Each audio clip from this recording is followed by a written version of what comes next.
no one in this world yang bisa be the best version of you apart from you. Yang paling penting is be very authentic. Menurut gue is pinnacle-nya. Kalau lu orang yang baik, lu akan multiply baiknya dengan uang dan followers yang lu punya. I love how genuine you are when you share about information gitu. Jadi gue ikut program ini simply because I feel very grateful and then I trust you gitu. Trust is at an all time low menurut gue. Orang tuh sering banget masih banyak yang salah kaprah bahwa mereka mendefinisikan seseorang tuh punya personal branding dengan jumlah berapa banyak followers yang dia punya. Yeah. Personal branding and your revenue itu adalah cara kita bisa mengamplifikasi value yang kita punya. 1000%. High ticket coaching and consulting ini bukan buat semua orang. Seberapa tolok ukur sukses kita, seberapa besar kita bisa berkembang dengan bisnis ini adalah seberapa banyak lu care sama your client. Simply itu sih. Alright guys, so welcome to the first episode of Di Balik Bisnis. Ini segmen yang baru lagi. Kalau misalnya kemarin kita ketemu di balik konten, sekarang kita bikin segmen baru with our good friend and client. Pokoknya semuanya everything in between. Kan? Jadi gue di sini udah kedatangan sama Fendi Satria. So before we start then, mungkin gue pengen undang lo buat mengintroduce diri lo sendiri. Like who are you, what do you do, and maybe what are your goals to the audience supaya kita bisa kenal lebih dekat dulu. Okay. So my name is Fendi. Kita udah ketemu dari kapan ya? Maret. Udah lama banget nih. Okay, so basically we are management hospitality. Jadi we manage properties and our goal is to utilize underutilized properties. Currently we manage around sekitar 26 properties, mainly di Jakarta. Itu udah berapa lama, Fen? Kalau untuk startnya sendiri sebenarnya dari 2021. Tapi waktu itu gue masih di family business gitu. Nah, family businessnya namanya Harvest. Jadi itu jualan kayak the legendary binder ya, isi binder, terus kertas kado dan lain-lain. Jadi 2021 tuh essentially ceritanya is when one of propertiesnya my family's property itu nggak kesewa-sewa karena kan plus lagi COVID kan 2021 gitu. Nah dipikir padahal kalau namanya apartemen itu ada yang namanya IPL. Jadi kita mesti bayar setiap bulan ya kan. It's ongoing terus kan soalnya. It's ongoing terus gitu. Kalau di akhir tahun itu bisa dapat motor kasarnya gitu kalau misalkan itunya kosong. Akhirnya setelah memang waktu itu udah hampir setengah tahun gitu kosong kan, kita pikirnya gimana ya enaknya ya gitu. Dengan ide gila gue, yaudah cobain lah kita naikin ke Airbnb gitu. Nah kita abis itu mulai upload dengan foto seadanya. Setelah nunggu kayak beberapa hari, ada yang booking gitu. Gue nggak pernah tahu kalau ternyata tuh that particular platform tuh bisa kepake gitu. And the rest is history. Jadi basically setelah itu ada beberapa properties yang gue rent to rent namanya. Jadi kita rental jangka panjang, terus kita sewain lagi short term gitu. Nah, terus mulai tuh ada kayak families yang punya properties, mau dong tolong di manage gitu supaya properties itu bisa kesewa gitu. I see. And kalau misalnya kita ngomongin soal property, this is a special set karena kita lagi ada di salah satu property lo ya. Yes. Can you tell us a bit about your bisnis dalam artian mungkin namanya apa? Karena seringkali kan gue tuh tipe orang mungkin backstory dulu yang suka banget nge-book Airbnb. Entah just for me to lock into work or just for me to have a staycation. Entah itu di Jakarta atau enggak paling sering jujur di Bali kan. Kasih tau dong nama bisnisnya apa or like is like karena kan kita bisa ngeliat itu di Airbnb kan.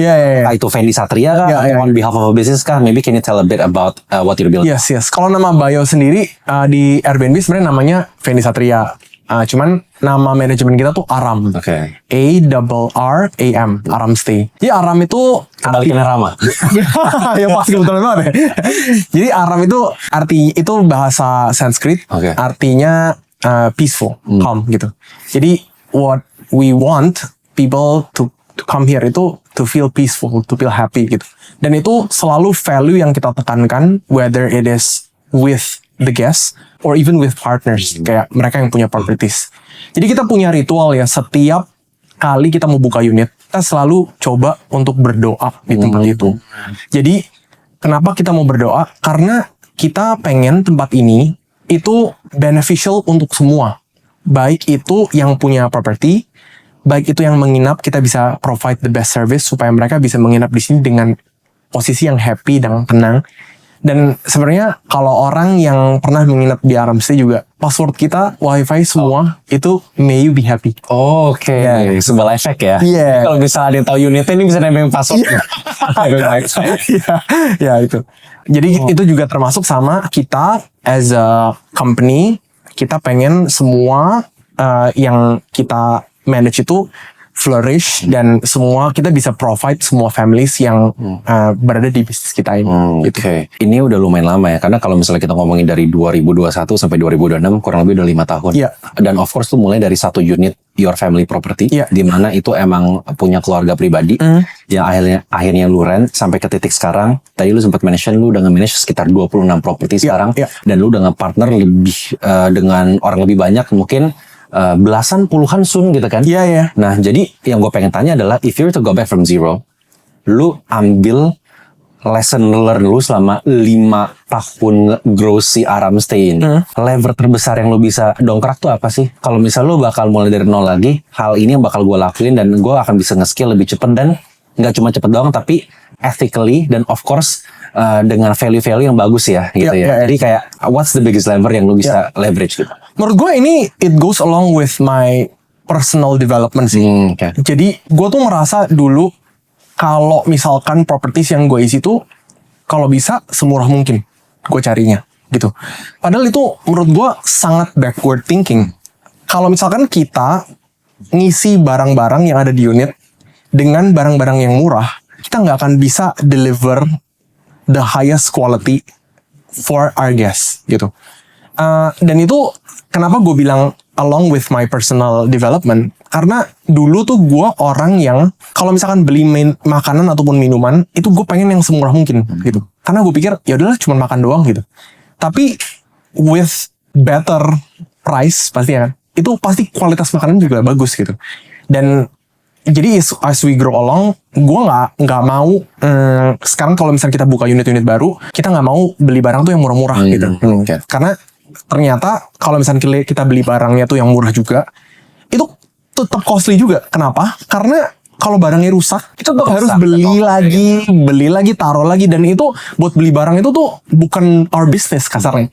Untuk ganti that type of furnitures, then we need to order dulu, unboxing lagi, taruh di unitnya, which is so much hassle, dan itu end up costing us more than what we provide gitu.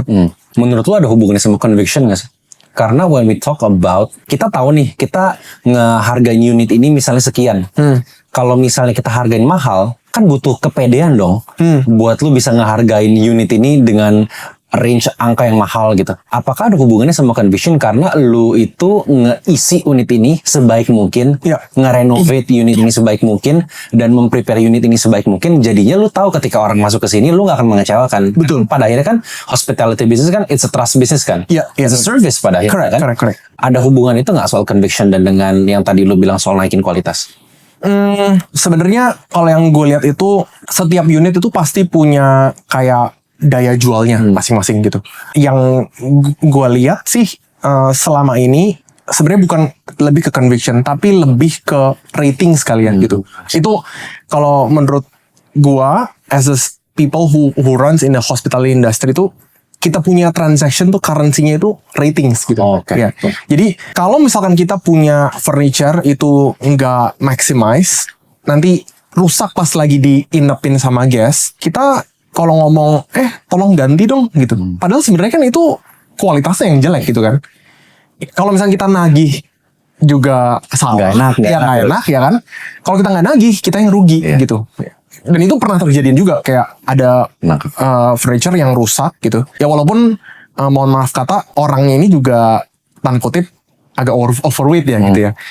Gue nggak menyalahkan overweight itu tadi, tapi dalam artian furniture itu seharusnya memang bisa menahan gitu lah, that kind of weight, supaya ini kayak double meaning ya gitu. That kind of weight yang untuk nge-cover kebutuhan guest yang ada kita gitu. Nah akhirnya mereka ngasih rating jelek gitu. Wah ini ternyata kursinya bermasalah gini-gini. Padahal sebenarnya yang kita juga nggak mau itu terjadi gitu sebenarnya. Tapi ya itu sudah terjadi. Ya, akhirnya itu jadi pelajaran buat kita untuk setiap kali kita mau beli furniture tuh selalu mau kasih yang terbaik gitu. When you talk about personal development tadi, yang gue notice kan lu kan juga aktif sharing di social media. Yes. Which means sebenarnya lu juga ngelakuin personal branding. Yes, of course. When we talk about personal branding, kalau ketika kita ngomongin tentang personal branding, ada dampaknya nggak sih ke conversion, ke entah itu conversion, ke lead generation, atau bahkan ke keberlangsungan bisnis lo sampai akhirnya bisa nge-scale sampai titik ini.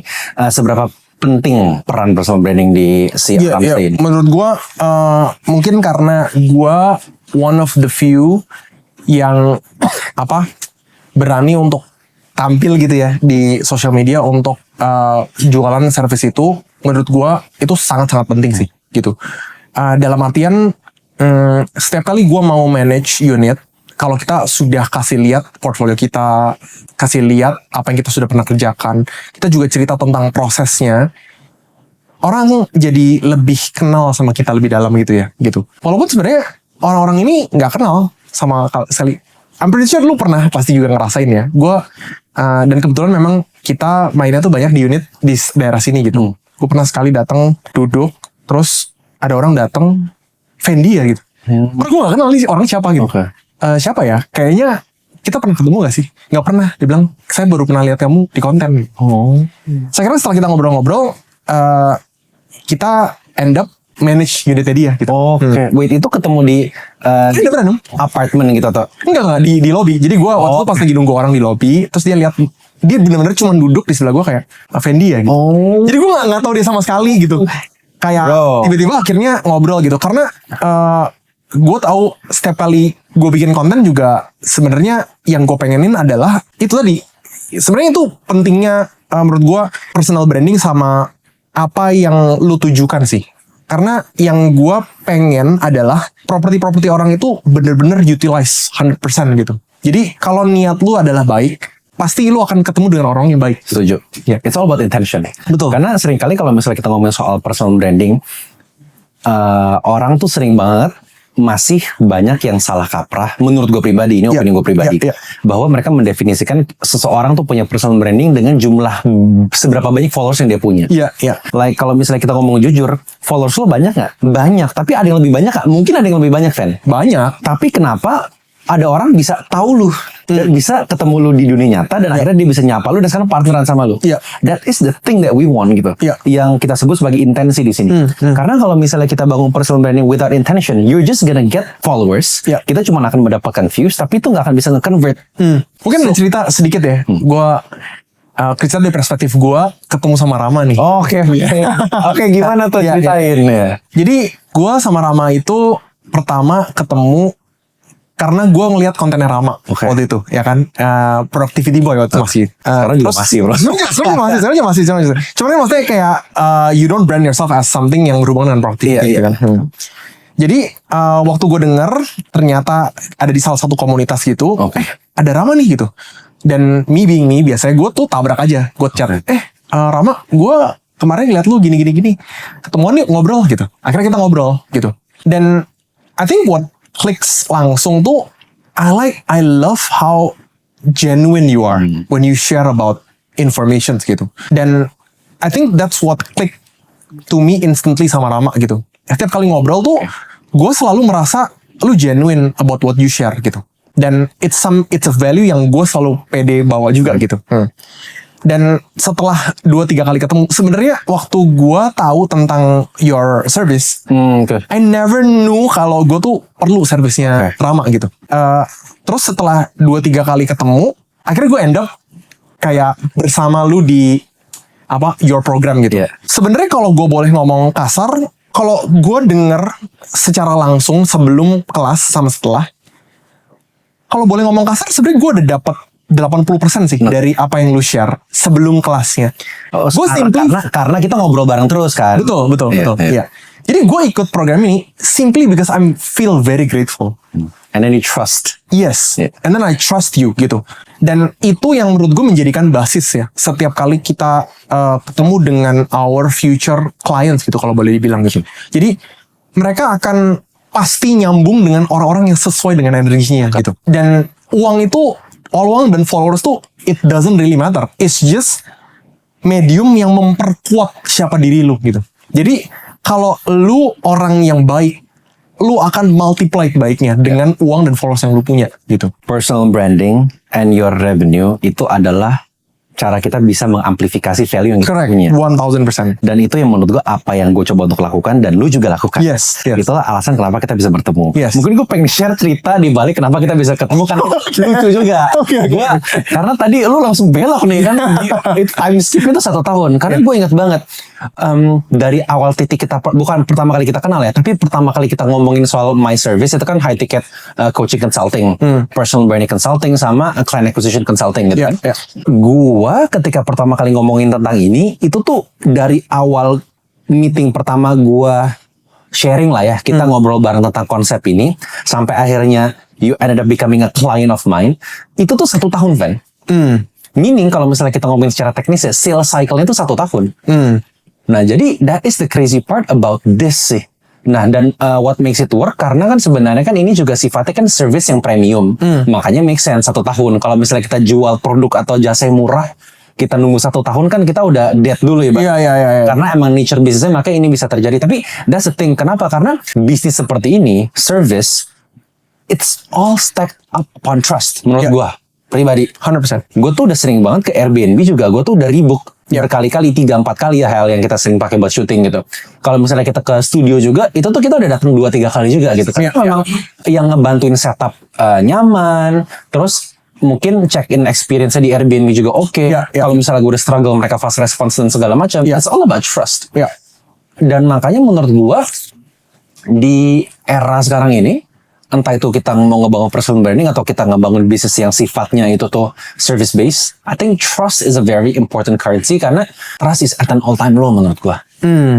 Di era dimana sekarang kita menghasilkan uang, kalau misalnya kita ngerti caranya itu sangat mudah, apakah kita akan menghalalkan segala cara untuk bisa mengaccelerate income kita?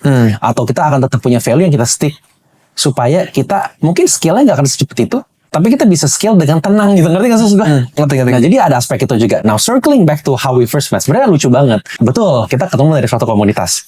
Tapi saat itu gue ketemunya sama istri lo dulu. Ya, abis dari dari istri lo baru dikenalin ke gue. Dan ketika konteksnya gue sama istri lo, Charlene, kita ketemu di semacam business event. Event bisnis, terus dia bilang, Charlene bilang ke gue, harusnya yang hari ini kesini tuh suami gue. Ini suami gue juga bikin konten nih. Karena Charlene kenapa ngomong kayak gitu? Karena saat itu ya memang kan gue kan ngajarin orang gimana cara bikin konten kan. Era-era 2023 something itu loh, 2023. Habis itu pas ketika dia ngasih lihat akun lo, gue tuh udah tahu lo sebenarnya. Makanya our first our first meeting tuh jujur tuh cukup unik karena memang lu ngelihat konten gue, lu udah aware dan gue udah tahu lo karena lu kan tersebar di berbagai komunitas kan. Ada komunitas bisnis, ada komunitas wellness, ada komunitas spirituality juga. Yang which sebenarnya gue juga terlibat di sana gitu. Nah ketika gue tahu lu dari sana tapi lu tahu gue dari sini, kayak ketika kita ketemu di tengah seru banget sih. Sampai akhirnya sekarang friendshipnya udah berjalan sampai sekarang. That's a crazy thing. Mungkin yang gue pengen touch deeper juga, tadi kita sempat ngomongin ketika kita pernah kerja bareng. Boleh di share dong kira-kira sebelum lu ketemu gue, walaupun tadi sebenarnya udah di spill dikit, tapi mungkin kita dig deeper lagi sebelum the program sampai akhirnya programnya selesai, karena kan lu udah selesai value creator accelerator. Apa aja yang terjadi kira-kira, what's the progress sih selama 6 bulan kita bareng? Seperti yang gue bilang ya, gue selalu declare setiap kali work is worship menurut gue. Gue sangat percaya itu. Jadi apapun yang lu kerjakan itu pasti adalah bagian dari ibadah menurut gue gitu. Jadi sebenarnya apapun yang gue kerjakan itu dasarnya selalu menurut gue adalah helping other people. Itu yang selalu gue percaya gitu. Sampai hari ini pun gue juga percaya itu. Dan kalau boleh dibilang, gue pertama kali bikin konten tuh 2020-an. Itu konten gue tuh berhubungan dengan wellness. Jadi tentang meditation, how people think, wellness, mental health, dan lain-lain. Yang kalau boleh dibilang tuh tidak ada uangnya gitu. Mungkin ada nggak orang yang monetize di sana? Ada aja. Tapi nature of that business, of wellness, itu selalu dikaitkan dengan, oh harusnya lu tulus nih memberi gitu kan. Tapi gue gak pernah kepikiran kalau membuat konten itu bisa menghasilkan gitu. Pertama awalnya gitu. Jadi gue nggak pernah kepikiran itu. I just simply share because gue memang love to share, right? Dan waktu along the process gue mengerjakan ini, menurut gue yang paling membedakan antara itu adalah mindset. Kalau memang gue secara tulus bisa memberi, if you're good at it, it shouldn't be free. Yeah. It shouldn't be free at all. Jadi setelah mindset itu berubah, jadi sama persis yang tadi gue bilang ya, gue kayak ngirit. Ternyata waktu gue mindset berubah, gue akan spend sesuai yang gue suka gitu, dan akan membuat badan gue baik. Apapun yang gue berikan, gue juga akan berikan. Gue memang sudah berikan 100%. Kenapa nggak orang lain tuh memberikan juga 100% ke gue gitu. Dan gue pengen setiap orang yang bareng sama gue pengen hasilnya tuh yang terbaik gitu. Nah, ada beberapa orang, gue nggak bilang banyak, ada aja beberapa orang tuh yang pengen duitnya setelah sudah masuk, mereka nggak peduli apa hasilnya ke depannya gitu. Nah, itu yang akhirnya membuat trust tadi itu datang gitu ya. Kita nggak perlu lihat orang tuh, biarin lah duitnya udah masuk tapi hasilnya terserah gitu. Tapi kita sebagai orang yang ada di industri ini, kita mau orang tuh juga bisa berhasil gitu. Nah itu yang selalu ngomong kan, kayak kita tuh nggak akan bisa kalah karena kita pengen dua-duanya menang gitu. You cannot compete with me. Yeah. Because I want us to. Nice bro. In terms of yang kita kerjain bareng, Van, gue pengen ulik sedikit dalam artian your bisnis lebih dalam lagi, karena seperti yang tadi lo udah sempat jelaskan, Aramstay ini kan sebenarnya jatuhnya, correct me if I'm wrong ya, property management, kurang lebih ya, karena lu nge-host your own property dan lu juga ngebantu host properti orang-orang lain. Ini kan emang udah lu lakukan di Airbnb dan platform yang seperti demikian gitu ya. Yang kita kerjakan kan agak sedikit berbeda nih. Which is sebenarnya lu membantu orang untuk menjadi seperti lu juga. Nah aspek itu boleh di-share juga dong. Karena siapa tahu di luar sana ada orang yang dengerin ini karena mereka memang audiens lu atau mereka tertarik sama property management. Mereka mau mulai tapi mereka nggak tahu gimana caranya. Kan di situ lu juga bisa bantu. Dimana sebenarnya yang kita lakukan bersama kan adalah bagaimana kita bisa membantu mencetak vendi-vendi atau property manager lebih banyak lagi yang berkualitas di luar. 100%. Boleh di-share dong tentang venture itu juga. Jadi sebelum gue mulai di sini juga, gue tuh sebenarnya kurang percaya sama namanya competition. Walaupun memang ada competition, tapi gue lebih percaya sama collaboration gitu. Jadi menurut gue industri ini kenapa cocok banget sama gue? Karena kalau misalkan gue buka unit in this particular building, kalau gue ngajarin orang dia buka lagi unit di building yang sama, kalau gue sudah kebook selama 10 hari, I'm not your competition anymore. Karena gue sudah keisi unit gue. Jadi mindset ini yang gue selalu terapkan ke orang-orang.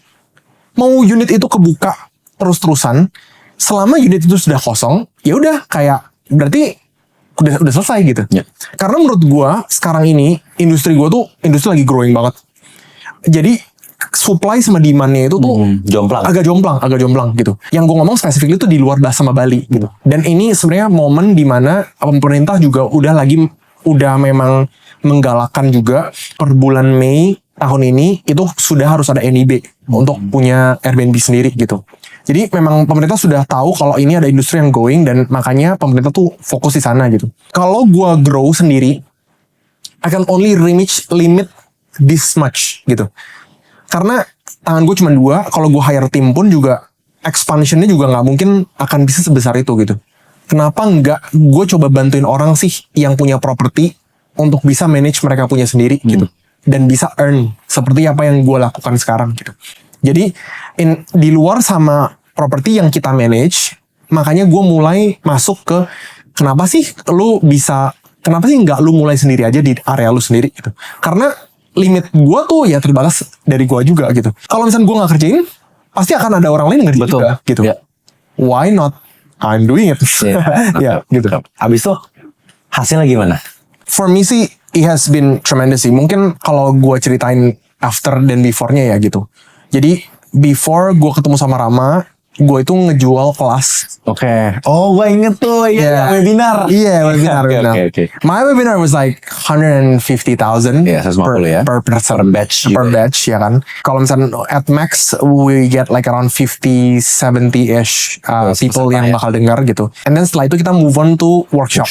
Ya. Jadi kalau boleh dibilang apakah itu banyak? Ya mungkin waktu itu kelihatannya banyak gitu ya. Tapi menurut gua effort untuk ngisi berapa banyak orang ke tempat duduk di seminar, webinar ataupun ke workshop itu effortnya menurut gua cukup berat gitu. Dan setelah udah selesai pun, menurut gua hasilnya pun juga nggak semaksimal itu gitu. Karena nggak se-in-depth itu mungkin. Karena nggak seindah itu gitu. Apa yang gua ajarkan sebenarnya walaupun itu 2 hari, kepala lu pasti ngebul sih. Karena informasi itu banyak sekali yang gue bagikan. Bukan kayak kasarnya nih ya, gue ada topik mau ngomongin tentang interior design. Dude, some people even learn for years to talk about interior design, right? Yet alone others kayak tentang operating, ngurusin harga, gimana cara terima tamu, how to troubleshoot kalau misalnya ada issues di lapangan. Dan itu semua di-patch dalam 1 hari. Menurut gue itu agak susah gitu. Dan akhirnya gue pikir kayaknya kalau misalkan, jadi gue nggak pernah tahu tentang konsep itu sampai kita ada ngobrol. Ada yang namanya konsep high ticket closing, High ticket consulting, coaching and consulting ya. coaching and consulting, and that's why gue mulai kayak post about it. Dan ya awal-awal gue juga sempet ngomong sama dilema sama lu kayak, aduh, masa kalau gue jual segini sebenarnya Ada yang mau gak sih gitu? Ada yang mau gak sih gitu. Terus waktu itu lu sempat ngomong kayak, Van udah jalan aja, kalau lu udah closing 1 pasti lu akan lebih pede tentang itu gitu. Akhirnya dari workshop itu gue just genuinely share about this program dan bagaimana itu actually benefit for you. Dan to my very surprise, orang-orang yang close itu bukan orang-orang yang biasanya gue kayak fokusin banget gitu. Malah yang kalau gue boleh ngomong tanda kutip closing tuh orang-orang yang malah gue nggak expect. Iya. Ya. I think it goes principlesnya juga tentang kehidupan ya. Kadang-kadang tuh hal-hal yang lu ngototin malah belum tuh dapet tuh. Betul. Hal-hal yang lu just do it out of pure love, out of pure compassion for others tuh malah yang bisa closing gitu. Jadi sekarang gue kalau misalkan mulai dari Januari 1 bulan 1 ada lah ya, 1 bulan 1 gitu.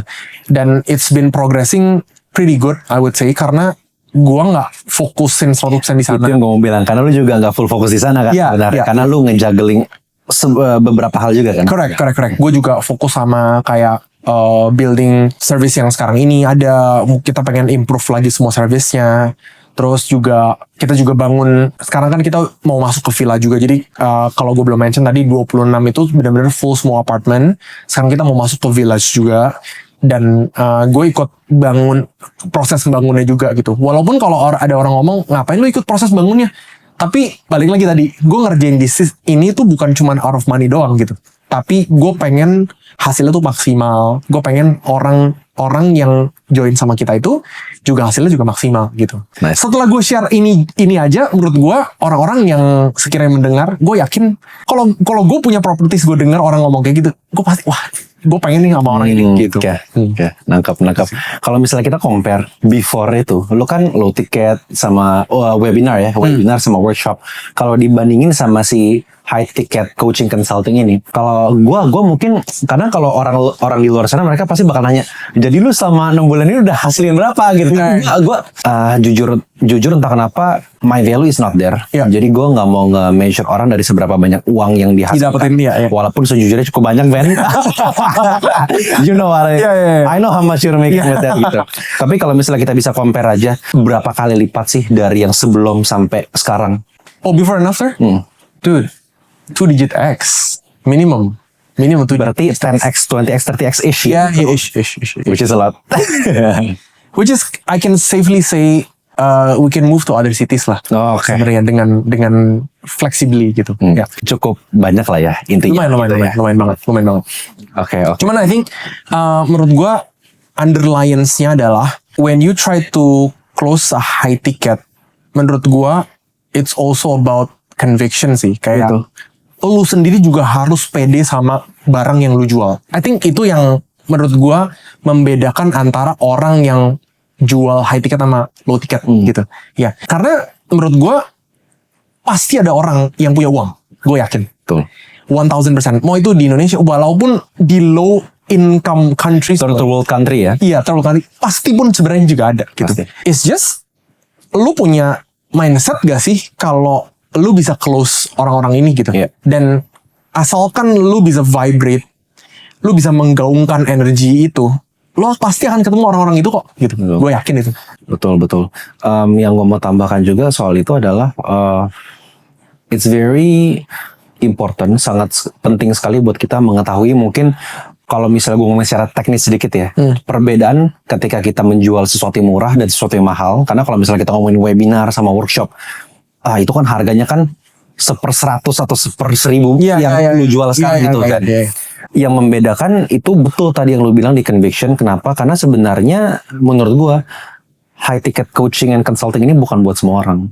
Kenapa gue bilang seperti itu? Karena bisnis ini sangat bersinggungan dengan seberapa banyak kita care sama orang. Iya. Kalau misalnya kita nggak care dan kita cuma mikirin soal duit, yang nggak bakal kita bisa jalan ini. 100%. Karena orang pasti bakal komplain. Betul. Seberapa tolok ukur sukses kita, seberapa besar kita bisa berkembang dengan bisnis ini adalah menurut gua seberapa banyak lu care sama your client. Simple itu sih. Kalau misalnya lu nggak care, lu nggak bakal bisa menjalankan ini. Kenapa? Karena tadi mindsetnya ada orang yang kalau misalnya udah closing ngilang, karena dia cuma pikirin soal revenue-nya dan segala macamnya, nggak mikirin soal gimana dia bisa memberikan hasil buat clients dia, buat murid-murid dia gitu. Dan menurut gue itu salah satu aspek yang kita vibe sih, di mana I think we just care about people. 100%. Gue juga mungkin I need to add as well. Sebenarnya di property management ini, tipenya orang manage tuh banyak sekali. Gue baru realize setelah gue ada di industri ini. Ada orang yang memang seperti manajemen kayak gue, itu cuman mau megang villa di Bali gitu. Ada beberapa orang yang ngerjain itu daily, yang kalau gue boleh bilang tuh hotel melati. Kalau gue boleh jelasin sedikit, hotel melati itu tuh hariannya kayak 200.000, bahkan 180.000 gitu kan. Terus okupansinya itu bisa di atas 100%. Karena over demand ya gitu ya. Bukan over demand, jam-jaman. Oke, nangkep. Jam-jaman gitu. Nah, manajemen dua ini mungkin bisa earn the same money gitu. Tapi kalau kayak gue, misalnya gue sewa-sewaan seperti ini, ada nggak properti yang gue bisa jual bener-bener jam-jaman? Ada. Marketnya ada nggak? Ada gitu. Tapi gue nggak akan pernah mau menyewakan tempat gue untuk disewakan jam-jaman. Kita tahu lah jam-jaman itu buat apa sebenarnya gitu. Akhirnya gue nggak akan ngambil porsi itu, dan itu nggak jadi uang buat gue, karena gue tahu apa yang gue stand for gitu. Jadi menurut gue care yes, dan ada tambahannya tadi, values bro. Values. Value of everything. Karena gue juga memikirkan itu sangat deeply. It's like ketika bro, I can make a lot of money from this. Kalau gue boleh ngomong jujur, gue bisa menghasilkan 10 kali lipat dari apa yang gue sedang hasilkan sekarang. Kalau gue menggunakan cara manipulatif dan gue menggunakan cara manipulatif menghalalkan segala cara dan semua orang gue masukin. Tapi di kasus gue kan yang gue prioritaskan dan yang gue selalu suarakan ke teman-teman sekomunitas kita di Value Creator Accelerator adalah, if you vibe with Rama, you will vibe with the community. Jadi harapannya di Value Creator yang masuk adalah orang-orang yang punya sebuah value dan frekuensi yang sama sih. Karena that's how we thrive pada akhirnya. Karena menurut gue lebih penting bagaimana cara kita mendapatkan dan menghasilkan income kita dibandingkan seberapa banyak income yang kita 100%. Gue tambahin lagi sedikit. Gue beberapa kali di approach sama developers. Gue ingat nih. Dan itu bukan developers ecek-ecek menurut gue gitu. Mereka itu kalau sekarang gue bilang, waktu awal-awal gue posting, gue selalu bilang sama orang, jangan beli apartemen untuk investasi. Never once I said kayak apartemen itu bagus buat investment. I think developers pun juga sebenarnya harusnya ngeh tentang itu. Ada perlambatan di pembelian apartemen. Mungkin gue boleh bilang mohon maaf sama multi developers. Mungkin gue salah satu faktor orang yang membuat sales itu turun gitu. Dan mereka masih punya niat untuk kontak ke gue kayak, tolong dong jualin apartemen gue gitu. Nah, sebenarnya bisa aja gue jualan tentang apartemen gitu, kalau gue mau uangnya gitu. Tapi gue tahu value what I stand for, dan gue akhirnya bilang kayaknya nggak cocok nih, karena gue di konten-konten gue ngomong kalau gue tuh bilang sama orang jangan beli apartemen gitu. Karena gue simply berpikir bahwa kalau lu beli apartemen, akhirnya lu jadi nyangkut lagi. Karena gue juga pernah beli apartemen dan akhirnya duit gue nyangkut di situ gitu. Jadi apa yang lu omongkan ya lu mesti percaya sama apa yang lo omongin gitu. Nice bro. Ini kalau misalnya kita lanjutin 3 jam. Tapi mungkin menjelang kita udah mau ke akhir-akhir segmen di episode hari ini, mungkin yang gue pengen tanya satu lagi sebelum ada beberapa pertanyaan terakhir gitu ya, Ven, adalah setelah lu join ke Value Creator Accelerator ini, menurut lu bottleneck terbesar apa sih yang gue bantuin lu untuk bisa nge-solve bottleneck terbesar itu? Kira-kira sebelum lu join ini, hal apa sih yang paling menghambat lu sampai akhirnya setelah lu selesai ini kayak masalah ini tersolve nih? Ada nggak yang kayak gitu? Tadi sebenarnya gue udah sempat singgung sedikit. Cuman pada dasarnya adalah bagaimana sih sebenarnya conviction terhadap apa yang lu berikan kepada customer itu bisa dibuat produk yang sesuai sama mereka gitu. Karena sebetulnya gue udah tahu sendiri, tadi gue bilang tadi 80% ya sebelum kayak gue ikut coachingnya tadi. Gue sebenarnya udah tahu 80% kalau sebenarnya gue juga udah berikan ke orang-orang itu 110% apa yang gue lakukan gitu. It's just gue nggak tahu produknya bentuknya apa gitu. Nah itu menurut bottleneck yang utama yang kayak gue tuh nggak bisa solve gitu. Sampai gue ngobrol sama lu tentang high ticket ini, gue tahu kalau ternyata modelnya gue cara jualan ini yang ternyata kurang tepat gitu. Jadi flow-nya tinggal bagaimana cara sistemnya. Sisanya teknikal menurut gue kayak berapa bulan sih programnya, ngobrolnya berapa lama, kayak berapa kali sih lu ngobrol. Itu menurut gue very technical. Sisanya kayak menurut gue bottleneck-nya kalau lu udah tahu lu produknya apa sih jualannya kayak gitu. Nah itu yang akhirnya membuat apa yang gue jual sekarang tuh jalan lah. Nangkep. So it's basically crafting the offer. Bagaimana cara kita mem-package si offer kita sampai akhirnya itu bisa menimbulkan sebuah positioning atau perception yang memang selayaknya tuh dijualnya berapa. Karena kalau misalnya kita punya produk harganya X, tapi kalau misalnya kita nggak bisa mem-package dengan bagus, pasti harganya 10x bisa jadi kayak gitu. Jadi itu adalah salah satu bottleneck yang kita cover ya. Nice. Maybe my one last question, karena kalau misalnya ngobrol sama lu, sekali kita ngobrol tuh pasti berjam-jam. Tapi we have a busy day ahead. Bukan busy, we have a productive day ahead. 100%. Iya, jadi mungkin pertanyaan gue yang terakhir buat lu, Ven, adalah ada nggak sih one last message atau pesan ke orang-orang yang pengen melakukan apa yang lo lakukan? Karena yang gue suka dari lo tadi adalah you believe in collaboration over competition. Which yang sebenarnya gue juga percaya, karena I think the world is just too big. Menurut gue tuh bahkan nggak seupil, gue tuh lebih kecil dari upil gitu di dunia ini. And we're too small, Iya, jadi kayak maksudnya kita mau menguasai satu market, apakah kita punya kapabilitas buat itu? Gue rasa enggak juga. Karena yang gue selalu bilang ke teman-teman dan klien-klien gue yang menjalankan hal yang serupa dengan gue, karena ada nih fan beberapa orang yang misalnya join ke gue, dia menawarkan offer atau menawarkan sebuah service yang mirip sama gue banget gitu. Tapi yang gue selalu bilang adalah, hey bro, jangan takut, kita bukan kompetitor, kita bisa saling melengkapi. Karena menurut gue semua orang tuh punya curugnya, punya unique, specific, unfair advantage masing-masing gitu. Contoh, in my case, gue bilang ke dia, kalau misal lu ngelakuin hal yang mirip sama kayak gue, lu juga pasti bisa mendapatkan hasil yang luar biasa, bahkan mungkin lebih luar biasa dari gue. Betul. Kenapa bro? Karena lu orang Indo dan lu Muslim. Gue Cina, gue Buddhis bro. Ini gue bro, gue minoritasnya gue kuadrat bro. Gue udah Cina, gue Buddhis bro. Gimana tuh konsepnya ya kan? Sedangkan kalau lu orang Indonesia dan lu Muslim, lu bakal bisa relate ke 90% plus populasi di Indonesia. Jadi it's all about collaboration. Ada nggak last message buat orang-orang yang mungkin mau menempuh jalan yang mirip sama lo, entah itu di aspek property management atau enggak mungkin mau mulai high ticket coaching consulting? Iya. Menurut gua yang paling penting is be very authentic. Menurut gua it's pinnacle-nya gitu. Karena no one in this world yang bisa be the best version of you apart from you. I think that's what makes it the best about the best version of you gitu. Jadi apapun yang lu lakukan, just be, kadang boleh sih lihat ke sebelah kayak, oh ini yang mereka jual, ini caranya mereka jualan seperti ini. Tapi itu mereka gitu. Gue selalu juga di compare ya. Mungkin nambahin sedikit gitu. Kayak gue punya bokap. Gue punya bokap tuh, nanti ada muncul foto di sini. Jangan gede-gede. Gue punya bokap kebetulan tuh public figure. Gue tidak memilih punya bokap untuk public figure, ya kan, obviously kan.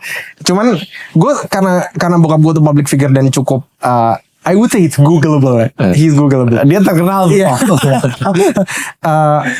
Selalu pertanyaannya kalau kita dalam sesi seperti ini ya, gitu kayak mereka lagi seminar atau apa, gue tuh sering didatengin orang ditanyain gitu, gimana kapan lu bisa sukses kayak bokap lu gitu, kayak, dan jawaban gue selalu, gue nggak akan pernah bisa sukses dia, dan gue nggak akan pernah bisa jadi kayak dia, dan dia nggak akan pernah jadi bisa kayak gue gitu.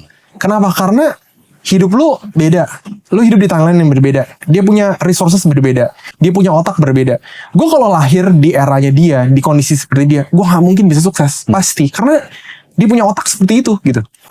Tapi dia tidak pernah akan bisa menjadi seperti gue karena otaknya dia seperti itu di lingkungan seperti yang gue mungkin kayak gue udah ada AC, udah ada internet dan segala macam. Mungkin equation akan berbeda kalau dia dipertemukan dengan internet gitu. Mungkin dia bisa jadi orang yang berbeda gitu. Mungkin ada orang yang kayak dia, otak yang sama persis, hidup di kehidupan sekarang, mungkin tidak sukses. Kenapa? Bisa jadi ada faktor lain lah gitu ya. Jadi hidup orang tuh sangat berbeda. Yaelah, lu makan makanan yang sama, sekolah di sekolah yang sama, ya kan? Semua hidup udara yang sama, saudaraan aja, hasilnya pun berbeda kok.